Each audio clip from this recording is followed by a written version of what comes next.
Oi, meu nome é Silvia, eu sou aluna da Unicamp de História e esse vídeo é um trabalho final de uma disciplina chamada História e Literatura Jovem e Adulto, ministrada pelo professor Victor Menezes.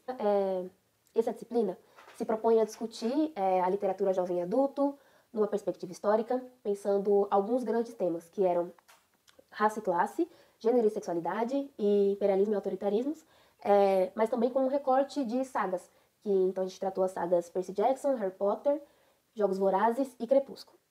E aí, como trabalho final, eu escolhi trabalhar com gênero, pensando principalmente, gênero e Percy Jackson, pensando principalmente a construção do herói dentro de Percy Jackson, a partir dos personagens Percy e Annabeth. Aqui é importante lembrar que eu não sou estudiosa de gênero, né? Eu não estudo gênero, não conheço muito. E eu sei que tem muitas áreas e muitos recortes, muitas perspectivas e tudo mais. Então, aqui eu vou abordar o que eu tive contato na disciplina. Mas se vocês conhecerem outras perspectivas, tiverem outras leituras, pode comentar aqui que eu acho que vai ser muito enriquecedor, né? Ter essa troca. Então, para começar, é importante saber que a história estuda o ser humano no tempo. Então, a partir de fontes históricas. Então, tudo aquilo que é produzido pelo homem ou modificado pelo homem nos interessa dentro da história. E a gente estuda, né, a partir de um contexto histórico, quem são essas pessoas, como que elas conviviam, enfim. E a gente cruza as fontes, a gente, enfim, levanta hipóteses, tem todo um método científico para se pensar a história. E aí, é importante saber que a história também é um discurso, uma narrativa, que a gente constrói a partir de método científico, mas que também é mediada por poder. Então, aquilo que vai ser estudado, aquilo que teve destaque, as perguntas que vão ser feitas, até as fontes que a gente encontra, o que a gente não encontra, tudo isso é mediado pelo poder. E isso é importante a gente saber para se pensar fontes históricas. E aí, com a literatura não vai ser diferente. Então, nesse sentido, a gente pensa que a literatura é uma fonte histórica, né? Ela foi produzida pelo ser humano, enfim. E ela tem um contexto, ela tem uma pessoa que escreveu, essa pessoa tem perspectivas muito específicas, que às vezes que são compartilhadas, né, com um grupo social ou não. Enfim, é interessante a gente usar a literatura porque ela não só fala de um tempo específico, de uma pessoa, né, de uma pessoa com uma posição social específica, mas também é uma construção de uma realidade, de uma outra realidade, mas que fala muito da realidade daquela pessoa que está escrevendo. Fala muito dos signos que ela teve durante a vida, das crenças dela, do contexto social que ela está inserida, do contexto histórico que ela está inserida. Então é muito interessante a gente usar literatura como fonte. Então aqui, como a gente vai usar fontes históricas, o primeiro passo é entender quem produziu, onde produziu, como produziu. Pensando na literatura, a gente pode pensar como que essa literatura foi recepcionada, qual é a visão dos fãs, quem são esses fãs. A gente pode pensar algumas coisas do tipo. Mas aqui primeiro eu vou falar então sobre o histórico de Percy Jackson, que é a obra que eu escolhi como fonte. Então, Percy Jackson e os Olimpianos é uma saga literária, né, jovem e adulto, de fantasia, que foi escrita pelo estadunidense Rick Riordan. Como eu não sou fluente em inglês, às vezes eu vou falar Riordan, às vezes eu vou falar Riordan. Mas enfim, que os fãs gostam de chamá-lo de Tio Rick. E ele nasceu em 1964, nos Estados Unidos, e ele era professor de história e de literatura inglesa, né? E ele começou a escrever Percy Jackson depois de um incentivo do filho dele, que ele contava histórias pro filho dele, né? Histórias de mitologia. E aí, depois que ele esgotou as histórias, as mitologias que ele conhecia, ele resolveu criar personagens a partir das mitologias. E aí o filho dele incentivou a escrever a saga e tudo mais, e ele escreve o livro e a saga, né? E aí Ladrão de Raios foi escrito em 1994, só que ele só conseguiu publicar em 2003. Tem algumas pessoas, né, algumas teorias de que o Riordan só conseguiu publicar o livro por conta do que se chama de fenômeno Harry Potter, né? Então ele está escrevendo ali mais ou menos no mesmo período que a J.K., a autora de Harry Potter. E aí, como Harry Potter fez muito sucesso e essa literatura infanto-juvenil e de fantasia começou a ser muito consumida, o autor conseguiu publicar também a saga dele. E aí, outra coisa importante saber também é que nesse início do século XXI, então, por conta, né, desse maior consumo de literatura jovem e adulto, essa é um mercado que cresce muito, né? Tem muitas editoras querendo publicar, muitas pessoas consumindo essa literatura. E então, em 2003, o Riordan consegue publicar, faz muito sucesso, e aí ele continua a saga, né? Ele publica de 2003 até 2009, e eu tenho uns livros, são 5 livros, aqui só tem 4, né? Que é O Ladrão de Raios, tá focando, meninas? Que é O Ladrão de Raios, aí depois vem Mar de Monstros, que é o que tá faltando, A Maldição do Titã, depois vem A Batalha do Labirinto e O Último Olimpiano, que é a primeira saga que ele publica. Depois ele publica mais 2 spin-offs, né, que são duas outras sagas com os mesmos personagens, com algumas modificações e tudo mais. E ele publica outros livros também, com outras mitologias, inclusive, com a mitologia egípcia, a mitologia nórdica e tudo mais. E por que eu quero falar sobre o primeiro livro, né? O meu interesse aqui é pensar como o autor está apresentando os personagens para um público que não conhece esses personagens. Então, como que ele vai construir o herói, como que ele vai construir os personagens, as personagens, para vender este material para o público. Então, pensando que é o primeiro livro, se você ler o primeiro livro, você só vai querer ler o resto da saga se você gostar do primeiro livro. Então, por isso que eu escolhi analisar apenas o livro 1 da saga. Mas dá pra fazer uma análise de gênero com os outros personagens, apesar de que as mudanças de características dos personagens não são muito atenuantes, né? Não é, assim, gritante essa diferença de construção de personagem, mas daria pra fazer outras análises de gênero, até inclusive com outros personagens no primeiro livro.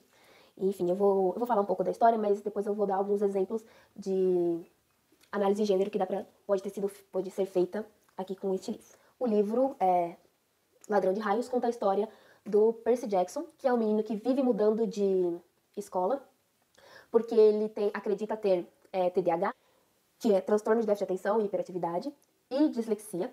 Inclusive, mais parênteses, né? O Riordan coloca todos os personagens do livro que são meio sangue com TDAH e dislexia, com características que mantêm eles vivos. Então isso é uma qualidade dos heróis que faz com que eles tenham mais reflexo nas caçadas, nas lutas. Isso é o que mantém eles vivos. Então, como o filho dele tinha também TDAH e dislexia, ele coloca essa característica em todos os personagens também para o filho dele poder se identificar com os personagens da história, né? E, enfim, fecha parênteses. E ele é criado pela sua mãe, Sally, e pelo seu padrasto, Gabe, que ele odeia, é um cara, assim, péssimo, terrível. E aí, após, enfim, na escola, ele descobre uma pessoa tenta matar ele descobre lá que é um semideus, um meio-sangue. A mãe o leva para o acampamento meio-sangue, acontece várias tretas que eu não vou contar, que eu acho que vocês não querem saber, né? Quem tem interesse na história, não sei se vocês vão querer saber. Mas enfim, ele vai para o acampamento meio-sangue, treina um tempo, consegue uma missão, porque roubaram o raio-mestre de Zeus e precisam descobrir quem que roubou esse raio-mestre.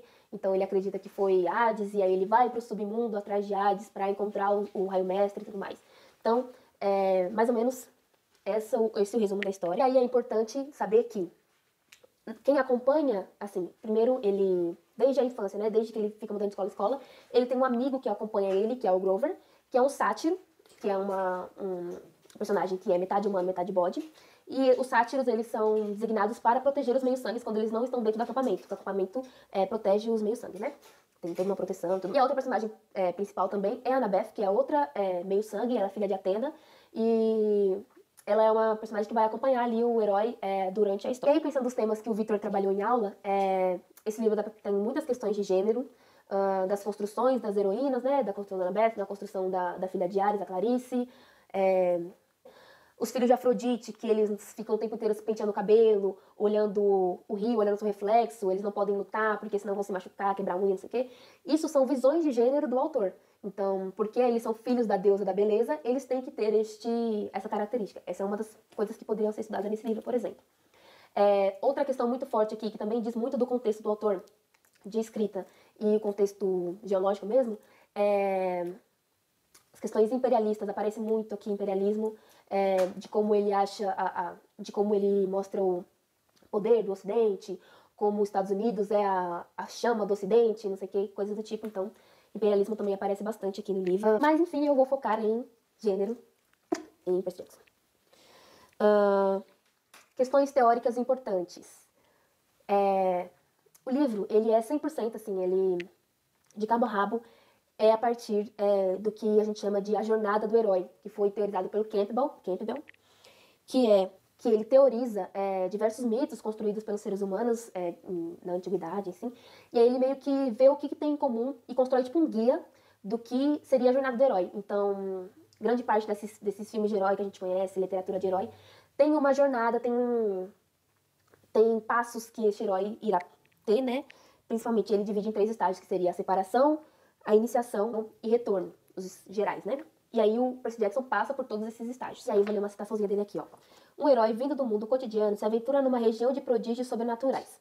Ali encontra fabulosas forças e obtém uma vitória decisiva. O herói retorna da sua misteriosa aventura com o poder de trazer benefícios aos seus semelhantes. Então, assim, em tese seria essa a jornada do herói, mas ele tem várias outras, dentro de cada separação, tem várias outras coisinhas que o herói passa, enfim.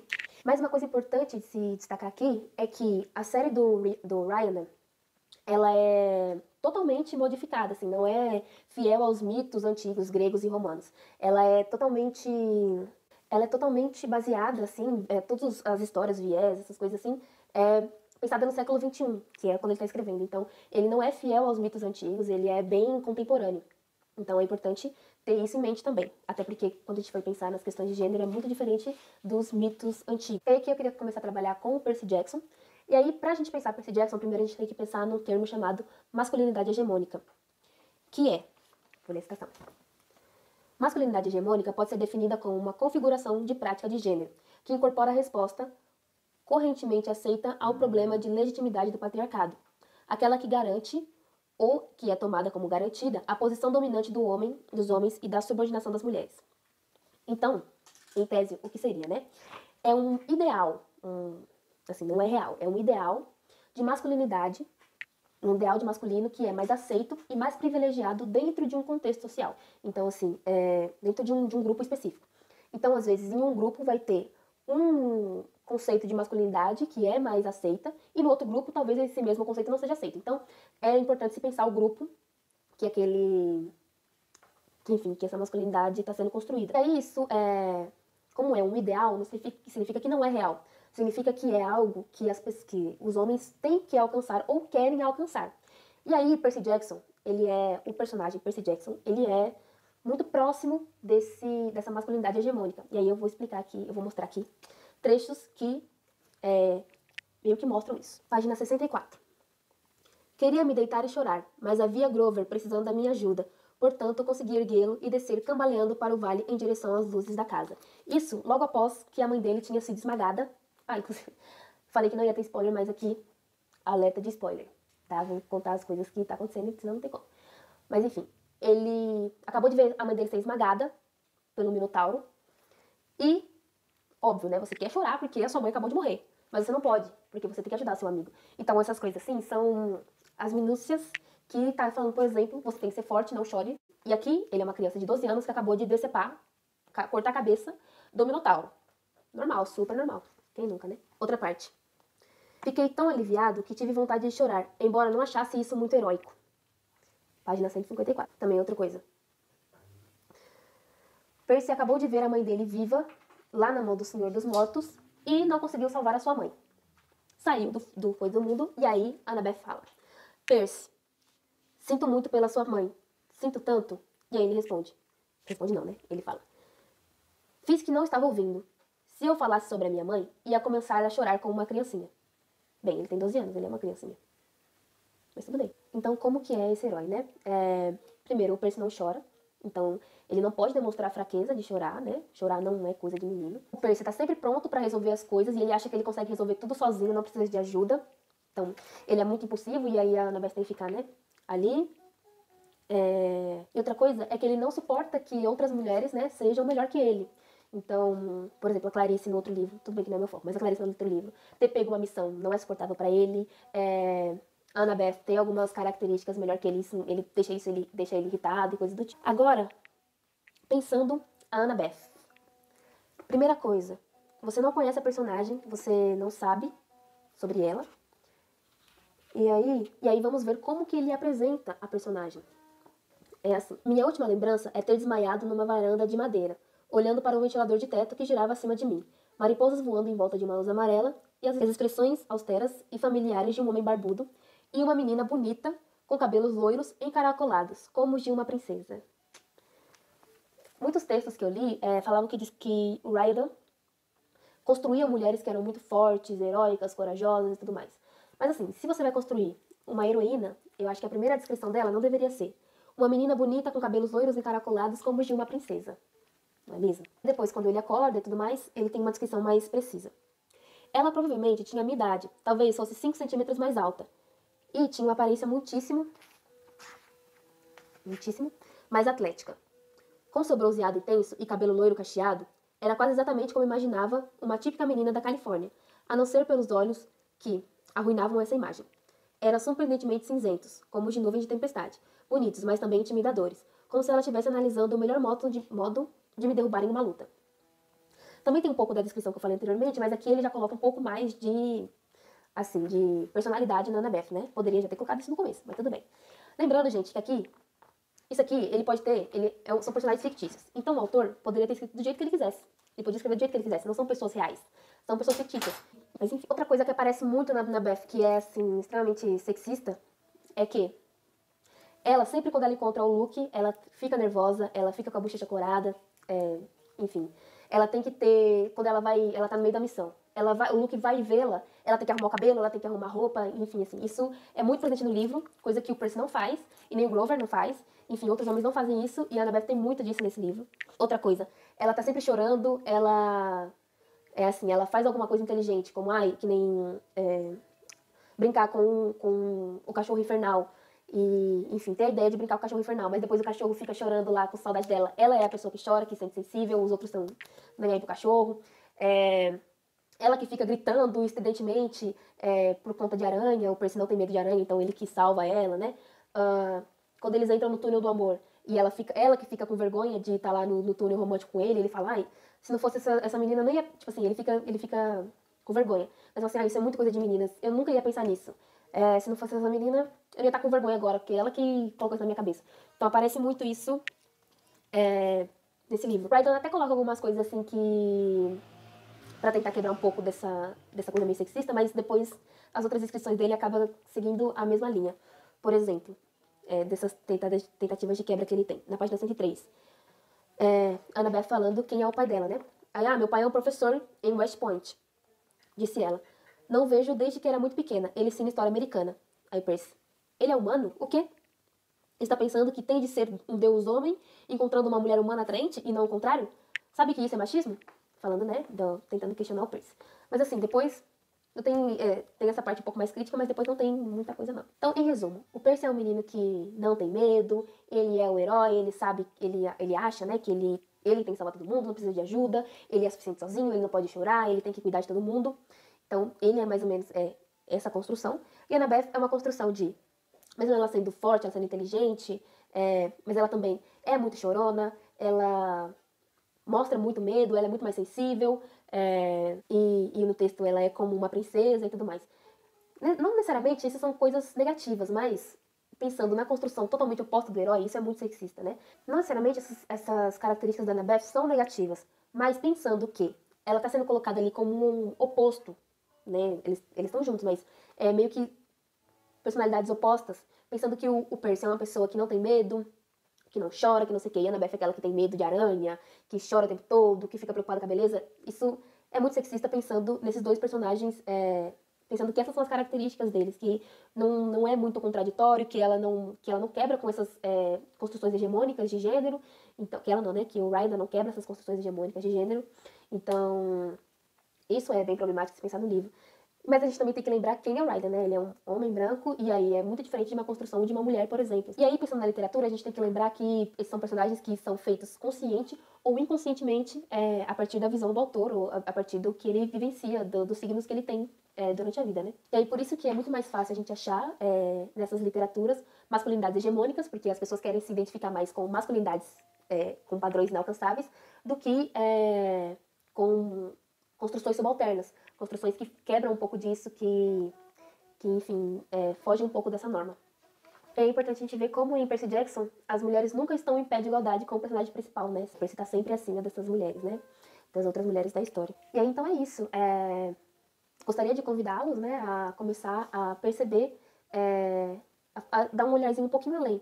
Ok, legal, essas mulheres estão ali, estão com papel de protagonista, estão com papel de heróicos, mas como isso está sendo construído? Será que eles estão ainda reforçando estereótipos, reforçando questões sexistas de gênero, ou não? São papéis transgressores, são papéis que mudam a chavinha ali, que são construções mais complexas? Como que foi feito isso, né? Quem que fez, inclusive? Então, é isso, espero que tenham gostado. Se vocês quiserem comentar, fiquem livres, e é isso. Beijos.